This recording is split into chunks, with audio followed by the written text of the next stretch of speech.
Hello, and welcome to the course, The Power of Boundaries. Thank you for being here if you're live, and if you're not live, thank you for taking the time to watch the replay. I did the intensive recently on the power of boundaries, and it was just like a little snapshot into what to work on for that. So we are going to review some of those pieces. And then this course is meant to go to a little bit deeper. Okay. Now, one of the things that you might experience or feel with taking this is there's a difference between education on setting boundaries and the power of the practice, right? And if you're anything like me, you crave and want the information, but then you don't take the time to practice because that's where all the work, that's where it's hard. Like learning, I'm not going to give you a test. So learning is, so it's not that challenging. But when it comes to personal change, it's the practice is what matters. Okay. So the power of boundaries. When we think about boundaries, we're talking about your physical and your emotional needs. A lot of us as trauma survivors, Yeah, it should be good. What if people spawn in and they're on the floor? sorry, I had to do the mute. Okay, so here we go. And Danielle, since you don't know me, I'm going to just take a minute to introduce myself. My name is Karen Robinson. I am the CEO of Heal Thrive Dream and also Heal Thrive Dream Holistic Services. I do a lot in my business. I'm a therapist, I'm a coach. I have a podcast, I host summits, I host healing retreats. I am also a complex trauma survivor. So working with trauma survivors is a deep passion of mine. And because of my own traumas, I've made a lot of mistakes. Most of my mistakes were with past relationships, especially dating and men and finding men in all the wrong places. And I know some of you may be able to relate to that. Some, not so much. I've also, as a trauma recovery expert, I have worked in many different career fields. I'm actually on my 27th year as a professional in the fields. I've worked for the military, school systems, hospitals, community mental health, adoption, foster care, like you name it. And I've done all kinds of roles in those positions too. I've been the leader in the military situations where I've been the chief, the department chief, supervisors, and I've also been service chief and deputy chiefs of those departments. I am a huge advocate for social justice, meaning I abhor oppression of any type. I abhor sex trafficking, slavery, discrimination, inequality, misogyny. Those things I take a stance against. Why our boundaries matter. So you can just imagine from what I've shared already, I've had my personal and professional life be around trauma. And so there have been times my boundaries have been amazing at pickleball, but there's many times they have not. And I like to be honest when I teach and share that it's been a journey for me. And a lot of things I've had to heal over the years to get better at setting boundaries. But what's most important with boundaries is remembering that every time we say yes, every time we do that people pleasing of saying yes to everything people ask of us, it really means we end up saying no to ourselves. Okay. Especially when we want to say no to others and we feel like we can't. We're worried about not meeting their expectations or them not liking us, or maybe them judging us, or maybe we feel guilty if we say no to someone. And so what ends up happening when we don't say no to people, we get overwhelmed. We start overgiving, we get drained. Like, even though I'm teaching this today, I am still struggling with overgiving and getting drained and overwhelmed. The key to this is boundary setting, protecting my time, saying yes to what I really want and saying no to things that are not aligned with my values, my time commitments, or just my intention for the moment, the goals I'm working on now. So maybe I say no to something now and I can say yes to it later. So, for example, you all know that I lead retreats. So if one of you says, could we do a retreat next year in Alaska? I love trees. I'm like, oh, yes, let's do it. I already know that my schedule next year is booked with summits and retreats already. So I would have to say no, but we can put it on the books for 2027 or 2028, right? So no doesn't have to mean no forever. So sometimes that can help us feel a little better with saying it. You can simply say, no, not right now, or simply no, like they say, is a complete sentence. Okay.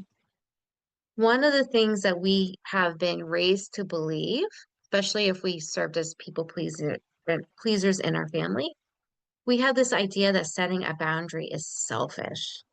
And we are nice ladies. We are good girls and boys. Some of them, a couple of men have bought this class too. So we think if I say no, that's pretty selfish. That means I'm not caring about the other. I'm caring too much about myself. I just want to remind you that setting that boundary is so essential for our holistic care.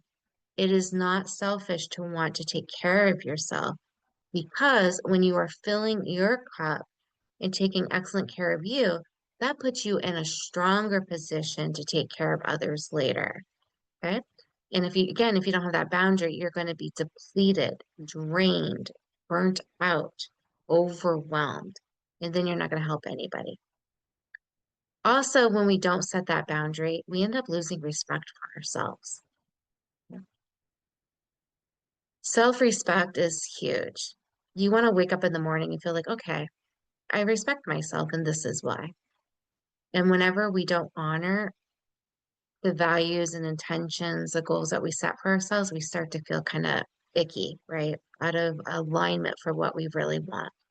So saying no and setting boundaries helps us to live more authentically to the person we want to be, especially the person we want to be tomorrow. Because all of us are striving. I haven't met anybody yet that's striving to be worse tomorrow than they are today. We are striving to be better tomorrow, and boundaries is one of the ways to get there.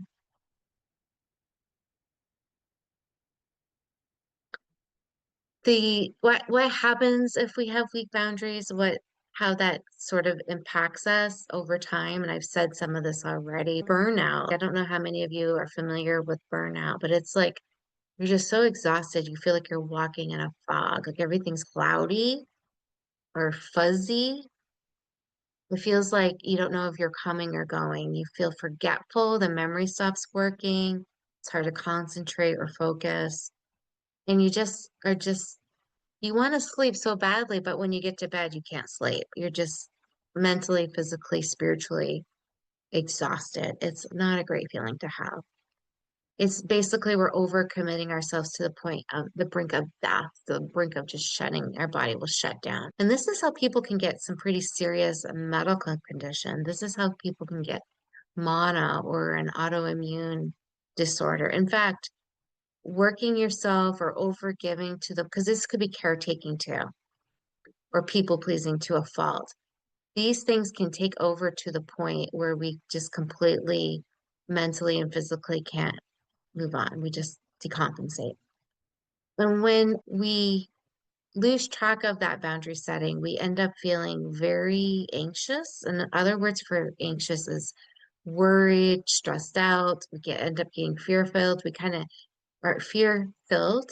We can get panic symptoms where our heart rate will elevate and our pulse will quicken, our breath, we call it SOB, not son of a bitch, but shortness of breath can also happen to us. What else? Will get jittery. We can have a little tremor. We can have cramping anywhere in our body. We can have tension in all of our muscles and ligaments. It's just a terrible feeling.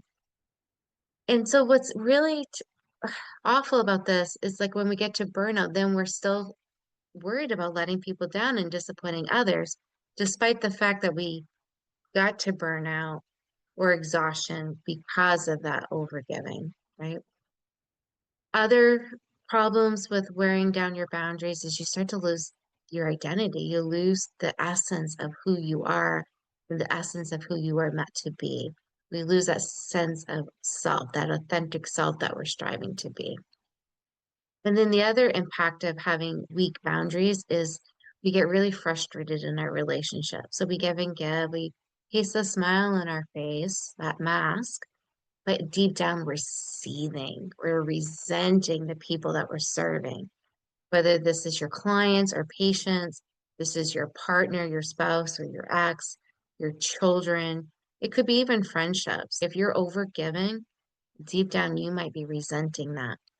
And then the question is, what are you doing with those resentments? I used to overeat when I was feeling resent.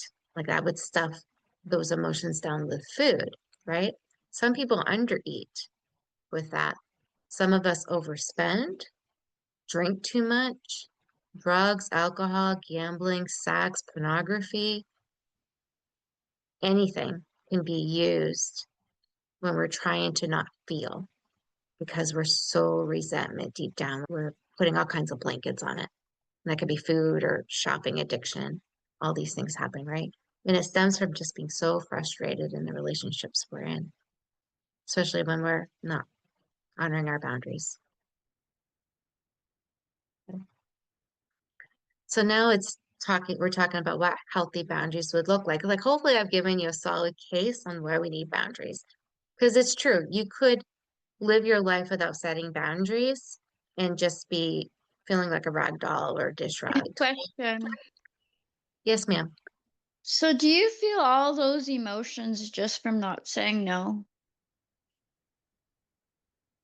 Well, I would say yes and no to that. And the caveat is we're all different. Okay. And so what you're going to experience is based on what your go-to emotions typically are. So if you're someone that's runs depressed generally because it's a chemical imbalance or genetic, like you just run depressed, whenever you don't say no and you're failing yourself, you're going to tend to get more depressed. Where if you're someone that maybe got anxiety from your family, or you've had like combat stress or sexual assault in your past and you're hyper aroused, when you don't set that boundary, you might gravitate towards anxiety. Now, if you're someone that's prone to anger, like you have a short fuse, when you don't honor your boundaries, you might be quick to anger, have a short temper. So we're all different, but it's possible still to feel all those things, right? You probably just don't feel them all at once. Did that answer your Okay, question? so to fix that, you just say no to things and people. When it's out of line of your values. Yes. Yeah. Okay, If it's thank you. yeah, if it's something you want to do, then of course say yes. Just watch how many yeses you have because then you can get too busy and overwhelmed. Okay, Like for example, I love learning, I love serving, right? And so I have to sometimes I say yes to someone, yes, I can do that for you, but it has to be after my next summit. I'll commit to helping you with this after I'm done that obligation. So if you really want to do something, you're like, oh, my time is waning here. You just schedule it out. But if you don't want to do it, like if someone says to me, do you want to go diving with sharks? I'm going to be a no. Period. End of story. End of discussion. That makes me really uncomfortable. That brings out panic just thinking about it. Like I watched Jaws when I was like 4, and I'm like, no, I'm not interested in sharks. I'm sorry if you're disappointed with my answer. I'm a no. You can ask me 8 times, no. People pleasers, they'll go into the shark thing and have a panic attack. Now, if you wanted to get over your fear of sharks, that would be different. That's a different scenario. Like I have zero interest and it's not a value of mine to go swimming with sharks. I'm just a no. Okay. Now, if someone says, do you want to go jumping out of an airplane, skydiving? That scares the crap out of me too, but I'm very intrigued by that adventure. So I might say yes, but I'm scared. So help me with this, right? So my boundaries like that will look different, but we're talking about more so healthy boundaries and what that would look for you. And one of the key pieces with healthy boundaries is just having really clear and respectful communication. Being clear means not being wishy-washy or passive aggressive. Okay. Respectful means you're not trying to tear the other person. Like you're not saying, no, I'm not doing that with you because I don't like you. There's nothing I like about you. I think you're a rotten person and I'm not spending time with you and go screw off and leave me alone. That's just unkind. Now, of course, if there's somebody that was really abusive, you maybe have a little edge to you. In most cases, there's no reason to be unkind to somebody, right? So you will feel better about your healthy boundary because one of the things is you want to feel good about what you're doing is if you are just super clear. And that's the piece I can help with, being really strong and with your language. And what can help with being clear is your posture. I like practicing saying no in the mirror. Just because sometimes if we're so like yes girls or yes men all the time, it we the word no is uncomfortable for us. So just getting in front of your mirror and saying no, like different tones of voices until it feels super comfortable. The more you practice it, it's oh yeah, I can do this. Okay. But you want to just be respectful is the other piece of that. You want to get to the point where you can say no and do it without guilt. Because what guilt does, it just keeps you stuck. It makes you feel like you're not making progress in that relationship or any of the goals you set. So you have to ask yourself, like, what is it exactly that I feel guilty about? Do I feel like I'm letting this person down? If that's the case, you can say to them, I don't want to let you down. I do want to spend time with you. I just don't want to go diving with sharks with you. How about X, Y, Z? Give them some other choices to make a date or an appointment with them. Okay. So then you're showing that you care, you want the relationship, but you're also still honoring your boundary. And maybe with giving those options, you can just let go of the guilt. Right. So ask yourself, what is it exactly I'm feeling guilty about so you can work through it? And then in a healthy relationship, you should be able to say no without fear. If you are scared to say no to someone, that is a pretty big symptom of an unhealthy relationship. So an example would be domestic violence situation. If you're in a domestic violence situation, I'm going to actually counsel you to be careful with the word no. I'm going to counsel you more about your physical safety, like where can you go for shelter and care, like what your resources are, right? I'm not going to jump into the no. So if you're, again, worried about saying no to someone, that's a bigger issue than what a healthy boundary to do. Because in domestic violence situations, I'm not very convinced that you can have a healthy boundary with someone who's physically and emotionally abusing you. Okay. So this is more for people that respect you, or there can be work in that area still, but you feel like at the end of the day, they're not going to harm you. Okay. And you shouldn't have to say you're sorry or apologize for your no's. If they're aligned to protecting your self-interest and protecting the relationship, no apology is needed. You don't have to say, "Oh, I'm How I sorry. I didn't felt. do That's that." how I felt. Like, and You want every to, time I try to say no, I felt guilty, and people like I had to feel sorry for them. yeah. Okay. So thank you for saying that. So I would see this as like a tiered process. So I would be proud of yourself for saying the word no. And then the other steps can come later, right? At least you're taking that first step. Some people won't even say no. So encourage yourself and have pride that you're at least getting that no out, right? And then Yeah, ask yourself the question like, okay, why exactly am I feeling guilty? Am I really truly doing something wrong? Because guilt means you're doing something wrong. And am I doing right. something? No, it's okay for them to feel disappointment, and that's not my fault. Because you might have a friend you're a bad friend if you don't go shark diving with me. And so that's a you problem because that's my boundary. If you would like to do some other activities, these are suggestions. Yeah. Hopefully that would help you let go of the guilt.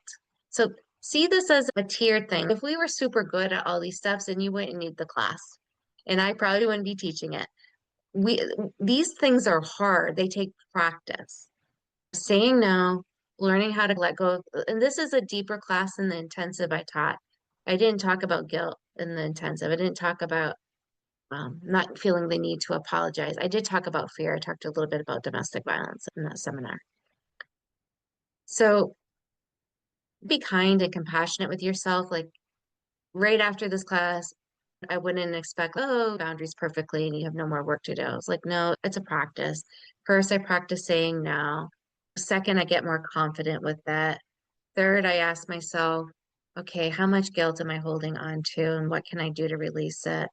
And then, am I scared about this? Where am I feeling that fear in my body? Paying attention to that. And then also, am I apologizing for something that I don't need to apologize for? Because trauma survivors were quick to do that. Okay, I'm going to pause for a minute because I have a few resources. I'm going to put a resource sheet in the chat. And also, we made a workbook for everybody that purchased this class. But just bear with me to get it to you. So the downloads I'm sending first is the resource sheet. Guys are not the best right now. So that's the resource sheet. And then also I have a workbook for you.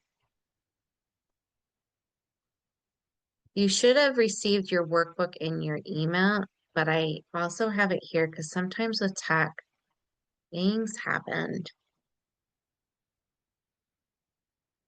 I just want to make sure you have it.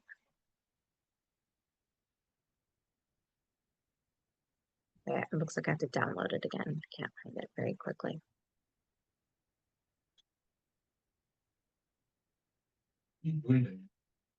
Tech and I are not best friends. Okay, save as. So while I'm getting this really quick, look over the resource page to see if you have any questions, because there's books in there for you and other resources. Okay. And now I'm going to add it to the workbook.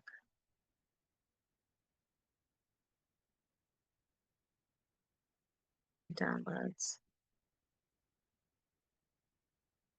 And they're still just showing me the resource page. Why? Maybe close that.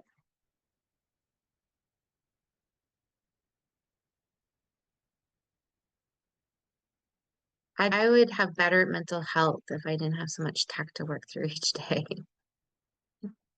Okay, I'm going to get you the workbook at the end because I don't want to waste your time. Okay. Again, it should be in your emails, the link to the workbook, but I'm going to make sure everybody has it for sure. Now, okay, the reason the workbook is really important too is because in the workbook, we took time to give you some journaling prompts so you can think through your relationships where there's a struggle with boundaries, and you can step by step start writing about it. Also, because you paid for this class, every time this class is offered in the future, I'm going to offer it at least once a year. You don't have to pay again. You can come for free to keep learning. And if you have questions after looking at your workbook and working through it, you're welcome to email me. I'm happy to help people work through it. Okay, so I'm going to keep going on the slides. One of the things that can help you set healthy boundaries too is just really paying attention to your overall health. Are you someone with back pain and a friend asks you to help move furniture? I think you got to say no, right? You might in your heart of hearts want to help them, but you can say to them, I would love to help you move. I have a back injury. Can I offer this for you instead?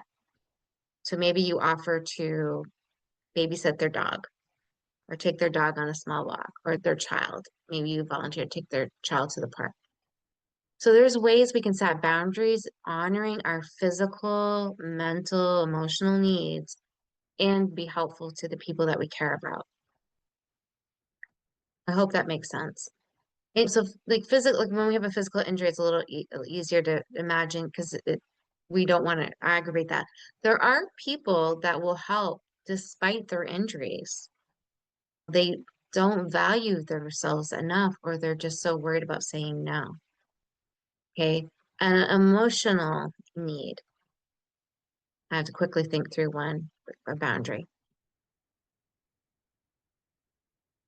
Oh, maybe you have a child who's really wanting a lot of attention, a lot of hugs, and you are feeling exhausted, hungry, thirsty, just completely depleted, and you need personal space.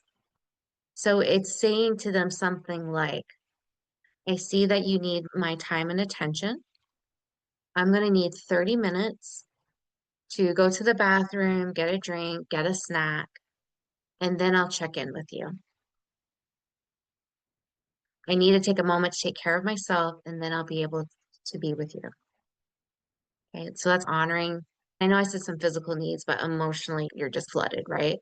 And then in 30 minutes, you can go back to them and say, okay, I'm ready to spend quality time with you now, or give the hug.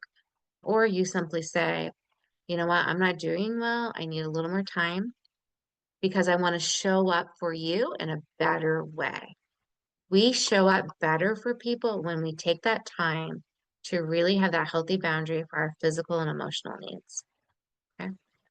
And it's tricky, right? If you got a lot of people depending on you, it's really tricky balancing being a given person and taking care of yourself, especially if you work in a helping field. Right? It can be tricky. It might mean counseling someone. And like on a day where I know I can't show up really well for clients, I have called and said, you know what? Like when my mom passed away, I have said, I am grieving my mom. I'm not going to show up in a strong way in counseling today. I'm not going to be my best self. I'm kindly asking to reschedule. Okay.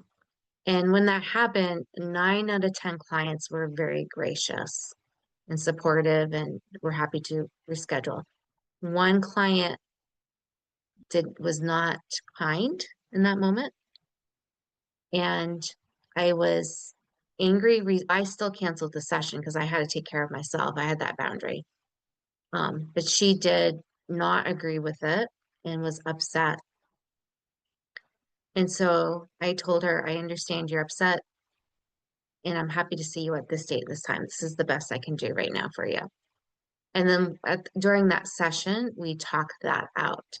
She was upset because her basement had flooded and she felt overwhelmed.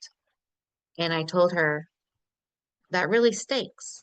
However, I would have appreciated a little more compassion that my mom had passed away.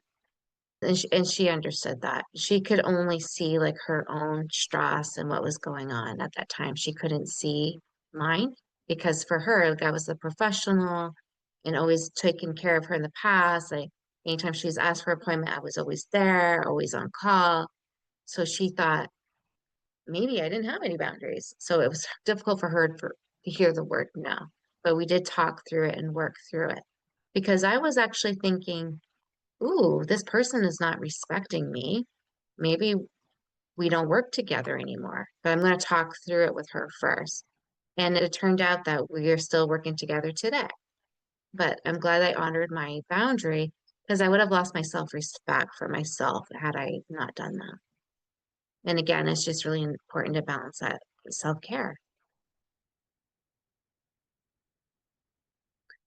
So other things to consider with your boundaries is just really knowing your limits, like knowing like when is your energy good during the day? When does your energy start to fall? Are you a morning person? Or are you a night person? That can matter. Like, are you someone that gets angry? If you're hungry, do you get irritable? Like, that can matter. Are you somebody that enjoys serving on the weekends, or do you need more alone private space? And sometimes there's no right or wrong answers with that. It's just really knowing yourself well. Are you taking the time to really know yourself? And so I have here, notice when you're feeling the drained. When do you feel resentment? I've been serving others for so long. I used to think I didn't have any resentments. And my own therapist and coach, they've said, oh, yes, you do. You've got to spend some time there. And I thought, they're crazy. They don't know what they're talking about. I am so sweet and kind and lovely. I don't resent anybody. once I started to do the work and really look at that, I had a long list of people I resenting, small things and big things over time. And overgiving was part of that. I'll give an example. My brother, I was out of college at the time when he was about ready to start. He didn't have any money. I got a full scholarship for my first part of school. He didn't have any money and I wanted him to be successful. So I agreed to sign his student loans, like co-sign. Part of me, that little voice inside of my gut was like, what are you doing? He's not very responsible. What are you doing? What are you doing? What are you doing? I didn't listen to my intuition and I signed the student loans. I know you can figure out what happened. He didn't pay them. So guess what happened to me when I went to buy my first house? They wouldn't give me the loan. They said I had to pay those student loans before I could get the loan. Now, this wasn't huge money, but it was huge money for me at the time. This is my very first house. I'm a young professional. I'm still in my 20s. And I think the loan, it was originally 5,000, but with all the interest and stuff, it was like 6,500. So for me to cost $6,500 off up, I was resentful like you would not believe. And if I think about it too hard today, that can creep in. I've been doing some work around it, right? But yeah, that happened. I didn't listen to my intuition and then I had to pay the money back. It's perfectly normal that I would resent that. But I had to notice that and how that was showing up in my relationship with my brother. I had to do some work around it. And part of the work is acknowledging when we feel this way. Stop kidding yourself. Stop lying to yourself. You feel what you feel and it's okay. And that's part of the recovery of it is you got to face that feeling and then you can work through it.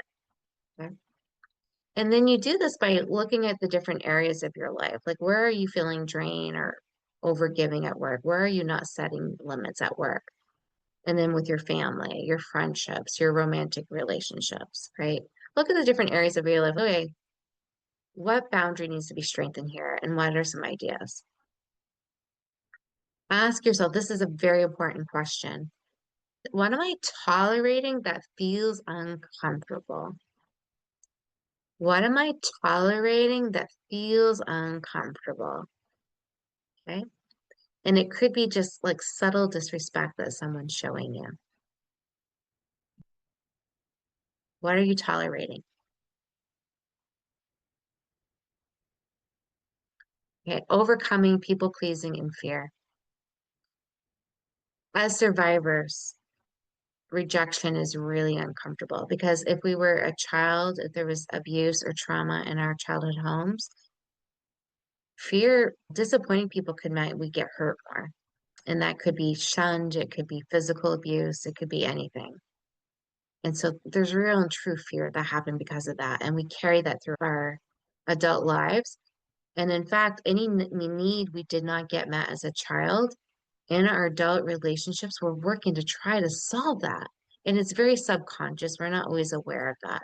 So if you had a cold, I'm just making up something. If you had a cold, unloving mom, you might be looking for relationships with women where they're warm and nurturing and overgiving and overdoing. And then if they set a boundary, maybe you freak out and get scared, right? So this can show up in lots of different ways. If your father was absent or demeaning in any kind of way, you might be looking for love with men who also are not available, like your father showed up. So you keep trying to solve it. You're running and chasing these unhealthy partners and they can't give you what you need. Okay? And so it's looking for those patterns and looking for where are you worried about being rejected? Where is there conflict? Where do you worry about being judged? And maybe you are being judged, like looking at that. This is so much work, you all. Just because I'm teaching this in this class today, that does not mean I think this stuff is easy, okay? And I'm going to keep being a broken record. A lot of boundary work does come down to practice. It's important to try to understand our roots, our family dynamics, especially during childhood. Why is it we spend so little time in childhood? Like the first 17, 18 years of our life are childhood and our teenage years. Why does that impact the rest of our life? It's because that was our foundation. That if we think of a house, the foundation is our basement. And so our basement needs to be solid. If there's a lot of cracks, a lot of trauma, a lot of abuse, a lot of dysfunction, our house has always been on shaky ground, right? And so now we have to go back and think, okay, where do I repair this root? Where's this branch of fear I have been struggling with? Where is that coming from? Where is this branch of rejection or abandonment? Where is that coming from? And looking at those patterns can help us start to heal. But also managing our expectations. Are we expecting our partner to be our parent, giving us that love we didn't get? Are we expecting our children to take care of us on our bad days? That's not their role, right? So it's looking at the expectations we put on people because of what happened in childhood. And also looking at society, like what kind of messages are you getting from society? Men get the message sometimes that a wife is going to be drop dead gorgeous at a certain weight. She's going to be a gourmet cook, clean well, and give him all the sex he wants. That would be the male fantasy stereotypically. And I'm not saying all men expect or want that, but that would be like a fantasy. Women, we have our fantasies too. We love the idea of a knight in shining armor. He comes and rescues us from all our drama, trauma, and pain. He is loaded with cash and takes care of everything. And then on top of that, he is endlessly romantic with flowers and gifts and chocolate. And I have to go early. I'm sorry. that's okay. I hope you watch the replay. Okay, thank you. Thanks for being here. Bye. Bye. Okay, we have these expectations and then we get crushed in disappointment, even if we know they're unrealistic. So just watching it for messaging. I still have this fantasy that my husband's going to take me on regular dates and I won't have to prompt him, I won't have to remind him, and I won't have to plan it. And boy, that's been a real reality show, right? Because this is not what's happening. And it's not that he's a bad guy. It's just, it's not at the forefront of his brain, right? For a woman, we really want our partners to just be romantic in that sense. Okay, so the other thing about overcoming people pleasing and fear is look how you frame things in your mind. And so when you get disappointed, you don't want to say to yourself, oh, my needs don't matter. Oh, I never get what I want. My life is unfair. That can take you on an unhealthy trajectory. You want to say, I do matter. And yeah, maybe I am expecting a little too much, but it's still okay. Like in my example with the dates, it's still okay to want a date and express that expectation or that desire. Because there's nothing wrong with wanting to spend that time with a partner, right? The boundary is focusing on the respect nature and not necessarily the rejection. Because when my partner is not planning dates, that he's not trying to reject me, even though it can feel that way. So we have to watch how we reframe things, right? Really important. And then practicing saying no, like taking those small baby steps. Also practicing what to ask for what you want, ask for what you need. It's again comes down to practice. Okay. All right. So now we're going to look a little bit more at communication skills for boundaries. But maybe I could pause here for a second and see if anybody has questions.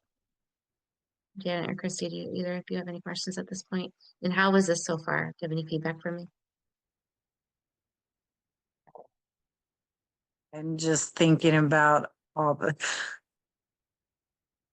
I honestly think I've gone through my life without really knowing what I'm feeling because I just do instead of thinking about how is this making me feel. This is good stuff. I love it. Thank you. Yeah. And I have a lot of work. I have a lot of work to do. if we're honest, Christy, most of us really do. I'm And getting ready to go on a family vacation and I'm trying to think of scripts I can use. I'm the baby, so I feel very unheard in my family. But we'll talk about that later. no, thank you for that. And hopefully the script, even just to start, I practice this all the time. And It's practice. Yeah, this is exactly what I was needing. So it's great. Okay. I'm glad to hear that. And Janet, thank you for your comment. I'm still working on boundaries. I am too. And I've been a mental health therapist for 27 years. Like sometimes if I let it, I could be like, oh my gosh, what the hell's wrong with you that you can't learn this yet? And I have learned it. I know what healthy boundaries are. That is not what the problem is. The problem is practicing them, putting in action what I know. Okay. So that's what I'm going to really encourage people do that are here and watching later is it's the practice that we desperately need. And it's easier to practice once you have the information, right? Having scripts, practicing in front of the mirror. Sometimes I say that to people and they're like, that's not enough. That's where you need to start because I'm not hearing you say no. So I statements, I feel, and I'm just going to give a couple examples so you can see how this works. I feel angry when you blast the music. I need some quiet time.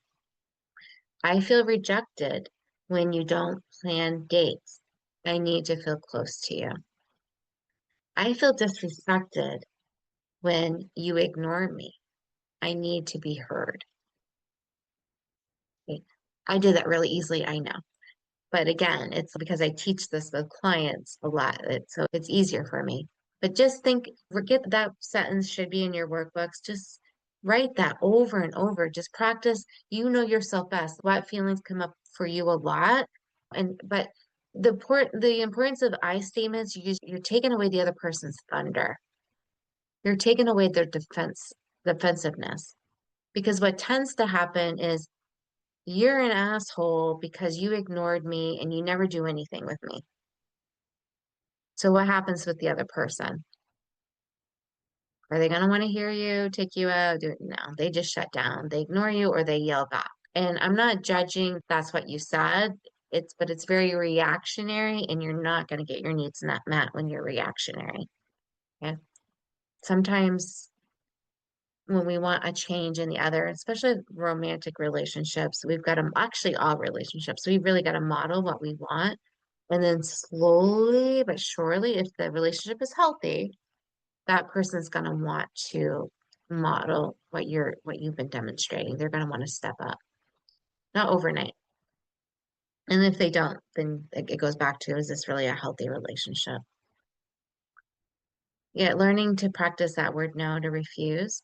So let's say, Christy, you're at a family gathering and someone says, pass the potatoes. You could practice by saying no. And they might be like, what do you mean no?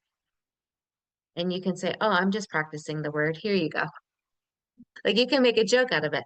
And the more you say no, if they say, oh, do you want to go to the show? And you're like, no. And they're like, what do you mean? You've been waiting to see this movie. I know, but I need to practice no. Of course, let's go. So you can put some humor around the practice. And think about what toddlers were. It's not an accident that toddlers start with no. They're asserting their independence and their free will. They're asserting that they just intuitively know they need to practice that. Okay? And so why is it so hard for us if that's part of our nature to begin with?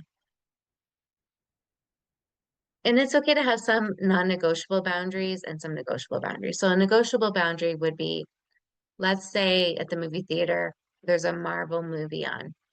I don't really care about Marvel movies, but let's say it's important to my son. Is it going to hurt me to go? No. Do I really mind that much going to a movie that's not my favorite? No, it's fine. It's negotiable. Now, if it's a lover and he wants to go watch a porn movie, and what I know about the porn industry is most of the people in it are trafficked or victims. So very unsexy to me. But that's a non-negotiable no. And I'm not going to apologize for that. Okay, so just knowing what those are for you, and it may take time to sort this out. And then managing pushback. So when we start saying no to people and they're not used to that, they're going to push back. So you got to figure out how to be firm but compassionate. So an example would be is, I understand you are not happy with my no. And I have compassion for you. I know that it can be hard to hear. I know it's hard not to get what you want, but be firm. How? Practice. Don't be mad at me. I know I'm a broken record with that. So every day I want you to protect your energy more. Rest helps with boundaries. Give yourself that permission to rest. Have a boundary with how much time you're spending on social media or on your phone or your computer. Set a boundary with that. Say no to commitments you've already made that start to drain you. You can say, I know I originally said yes to this. However, after looking at my schedule and my other commitments, I'll have to say no now. You can check it with me again in a few months, and maybe that will change. But saying no to things that drain you.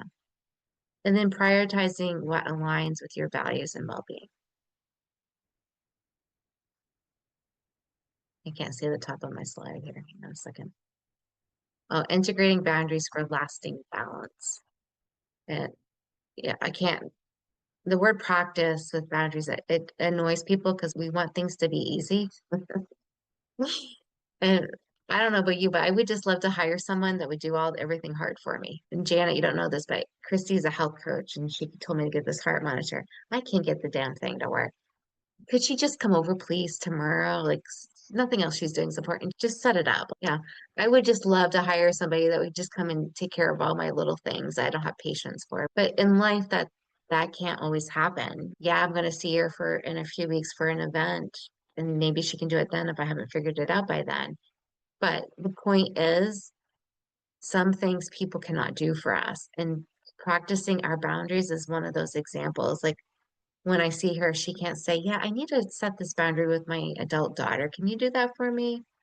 That's not going to really work over time, right? Because I can't always be with them. And it's not a healthy thing overall. Practicing leads to consistency. The more we practice setting our healthy boundaries, the more they will start to work regularly. And I actually got to witness this with my mom when she was alive. The more I practiced setting it with her, she eventually acquiesced and started following my boundaries. Was there some strife and conflict before that? Absolutely. Now notice these women with their hand up. I think they're practicing. So when somebody doesn't listen, if someone's in your personal space, and you can be quiet to do it, you can be a woman of few words or a man of few words and set your boundaries. So I think here they're just practicing. This is a symbol a lot in somatic movement therapy for sexual assault survivors who have not said no a lot. This is just a way to say, get out of my space. Have self-compassion for yourself. Slip-ups don't mean you failed. So if you say yes to someone when you meant to say no, you can always go back and correct it. And you can say, I know I told you yes, but I really meant, I was worried that you would feel rejected, or I was worried that you'd be disappointed. However, I need to honor what I need right now. Okay. So a lot of self-compassion around that. And the more support you have to practice, like you can role play with each other, mentors, therapists, supportive friends, you could practice this process. Okay. And yeah, good, Janet. Okay, path forward. You all know me. Pick a boundary to work on this week. I'm sorry, those are flashing. That's a little bit annoying. Tools and resources. There's journaling, there's script writing, there's self-care rituals. A lot of that should be in your workbook. If you feel like you need more than what's in your workbook, feel free to reach out to me. So my questions for you, you can unmute and answer, or you can write them in the chat if that's more comfortable. How do you want to feel when your boundaries are honored? So it's funny, before this marriage I just had, I was working on my boundaries. I had a whole list. In fact, I was taking a class like on codependency, and I found the notebook, and I had all these boundaries written, and I threw out the door, and I would, I just want to feel, I want to feel like the other person understands me and why I have my boundaries and respect it. And I want to Respect. keep my boundaries. I want to keep them. Amen. And Jan, do you want to unmute to talk, or do you want to put in the chat, or do you need to pass? I don't know what I've No, gone on. I'm not gonna put, I'm in bed, I've been sick, so I won't put I won't do the video thing, but I think I want to feel respected and cared for. Yeah. With All that. boundaries. Yeah. Okay, question 2. Where Yeah. in your life do you most often feel drained, and what boundary could begin to shift that feeling? So Janet, maybe you could start with that one. Where do you Honestly, feel most? right now, I think it's with my grandkids because they live with us, or we live in multi-generational housing here. And it's hard to say, no, I have to take a class and make them go out instead of spending time. So I need to fix a firmer boundary because the class is important. And what was the second part? Where in your life do you most often feel drained? So, okay, what boundary could begin to shift that feeling? So maybe is it Mm, maybe the boundary is with their parent? Truth. Yes. Yeah. Because, Because yeah, yeah, I given my son, my class is in 10 minutes. You need to come and get them at this time. And he does. I just have to remember to practice the boundary. So, okay. but it's tricky. One of the things I have 4 boundaries with my children coming in my room at all times of day and night. And then when I set the boundary, they weren't respecting it. So I actually put a lock on my door now. So if I need to take a private call or I just want time alone, I can just lock my door now. It hasn't gone over very well for them. I'm like, you can text me, let me know what you need, and I can give you a time where I'll be out. I need to protect my space more. So it's a shift. And sometimes we have to be creative in how we set a boundary, right?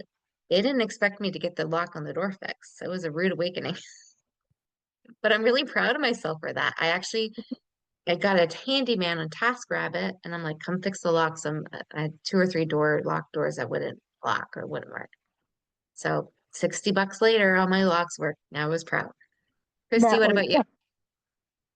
I would say with my dad and my brothers, they're great. And we're all going to visit my sister, and it's going to be great. I just know it's like we all revert back to childhood, and I always get really defensive and I'm not happy how I react. So I'm really wanting to do well this vacation. So I think doing the scripts is going to be, I talked to my sister about it. She knows. So just having scripts or walking away when things get touchy. And you could practice that I statement when you walk away. I feel unheard when you talk over me. Oh, I already forgot the thing. I feel unheard when you talk over me, and I need to be heard. And I'm gonna take a walk. My suggestion for the family time is not expect yourself to do this perfectly. Yeah, just look at, oh, where's an area or 2 I could set like a boundary on. Maybe it's baby steps, and you can just practice it over time. Yeah. And it's actually normal. I don't know if you know this, but it's normal too when we're around our family of origin. It's Mhm. actually normal to regress to old childhood roles. It So if is. you're when you were the baby then, you're still the baby now. Like you just, yeah. Yeah. And I remember being as a therapist, like going to see my family, and I'm like, why am I acting this way? I'm not a child anymore. And so when I figured out like I didn't have to be that role anymore, like I talked myself out of it. I set a boundary. I'm like, the 2 of you squabbling and being mean to each other, I had no choice but to put up with that as a child, but as an adult, if you're going to interact that way, I'm leaving. I don't have to stay and listen to it. And they were so shocked. And so then I would say, there's your warning, because they couldn't help themselves. And then somehow by magic, they stopped the bickering, Oh, right? wow. I'm like, you guys can at your house, you can continue bickering, but I don't have to stay. The message. Yeah. Okay, third question. Think of one relationship where you feel you give more than you receive. How might setting a boundary create more balance and respect?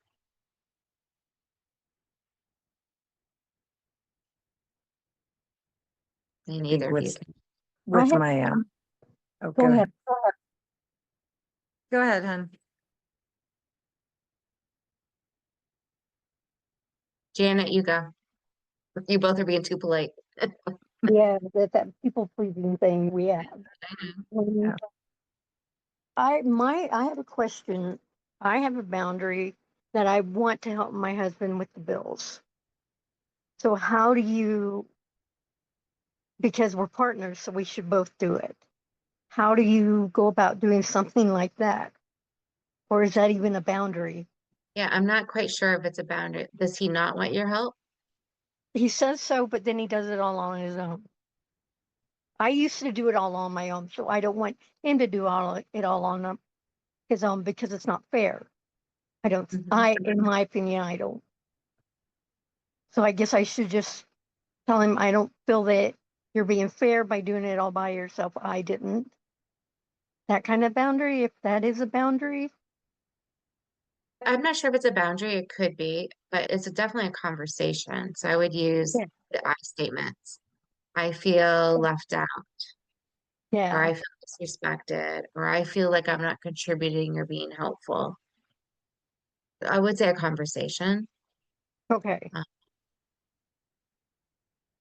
But You could yeah, use I'm the language, I'm setting a boundary with you. I'm insisting that on Thursday evenings at 6 o'clock, we sit down together and work on our bill paying.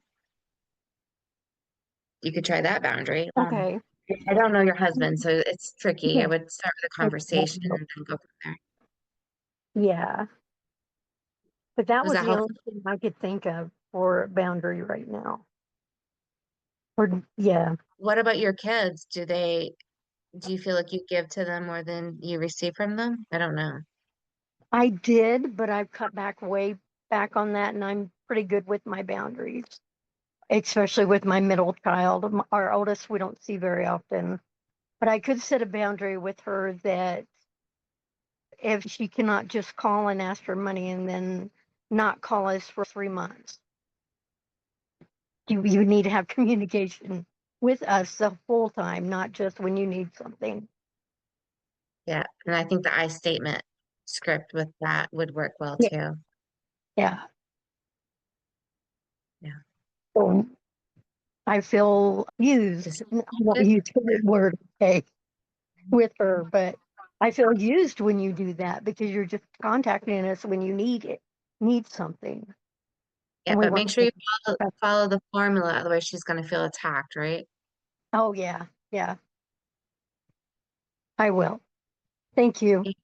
Yeah, and one of the things I would recommend is saying, because sometimes when we say something to, they feel attacked, and just reminding her that your purpose is you want to have a close connection with her. That's the only reason you're bringing it up. You're not trying to put her down, you're not trying to piss her off. You're like, you know what? I value having a relationship with you, and I'm gonna feel like it's a more balanced or more healthy relationship if we communicate. Because you're trying to get your need met of wanting to feel close to her. You're not trying to piss her off. No, and luckily she has really good boundaries and she will tell me if I overstep, which has helped me form better boundaries with her. So, Mhm. This is sounding healthy. yes, it I is. know. Yeah. Okay, Well, Christy, your turn. With my daughter who's upstairs, but I don't think she can hear me. Yeah, I thought maybe Um, you could say one of them. Yeah. you know, she's nearly 20 and she's not working, and I have to start getting some really lined up boundaries for everything. She's my buddy, so Yeah. I like her around and like hanging out with her, but she's got to grow up. And she can be your buddy and grow up. Like sometimes we Right. feel like if we set a boundary, we're going to lose something. It doesn't have to be that way. Right. Because right now you're losing your self-respect for not having the boundary. Yeah. Okay.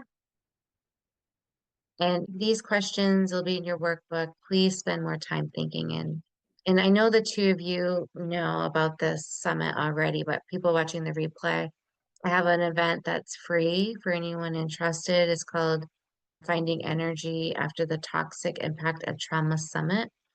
And one of our speakers is actually on the call today, Coach Christy. That you all are welcome to come. It's going to be a pretty amazing summit. We have a lot of energy healers, a lot of different survivors that have tried energy healing in different ways. I think it's going to be a really powerful summit for anybody interested. And those of you who are watching the replay and have not worked with me and don't know about this, I have what's called a Dream Club membership. This is for clients who maybe want to work with me a little bit, but don't have the funds for my other membership, or just wanted to start small. This is $7 a month. You get a video each month and a workbook. And this is to help you create dreams for your life.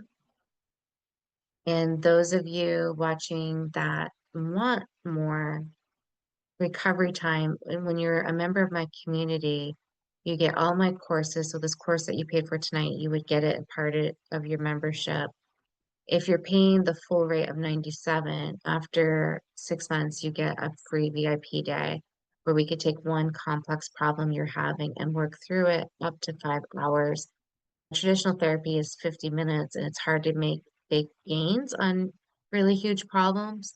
So this is something that I also offer is VIP days, but the membership comes with coaching, support groups. It comes with accountability, workbooks, journals, all kinds of things, coaching to help you on your healing journey if you need that support. I'm here. And I want to thank everybody that's here or watching for taking steps towards reclaiming your peace and energy.